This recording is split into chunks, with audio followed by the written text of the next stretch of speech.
Let's move on to a pair of questions which basically ask the same thing. This one from iChewChewChew Frames.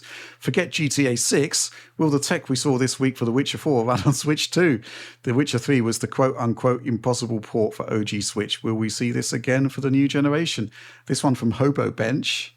Awesome name. Hey guys, exclamation point. If The Witcher 4 is able to run at 60 FPS with RT on base PS5, will that bode well for a potential Switch 2 conversion? Were there any parts of the demo that looked particularly out of reach for the handheld?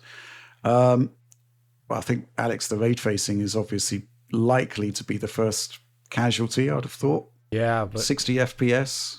Yeah, I mean, also likely. Yeah, 60 FPS and all that. The thing is, they did show off like a lot of headroom, and we've seen it so far that I hope it's the same for Switch 2, where games that targeted 60 on the current gen consoles can scale to at least a better, okayish 30 on Switch 2. We'll see based upon some of our port reports in the next couple of months. But one thing we also haven't seen yet is what does Unreal Engine 5's Lumen scale like to Switch? And we haven't seen anything of that. I don't think there's any example yet of that.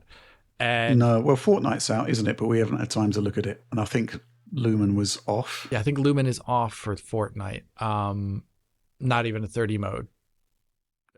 Would you want to play Fortnite at 30? I don't know. But I don't. It is 60 on Switch too.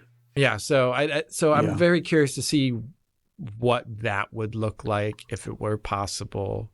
I really don't know at the moment. I don't want to speculate too much, but I think them showing it off at 60 potentially leaves more room on the table than if they had shown it off at 30.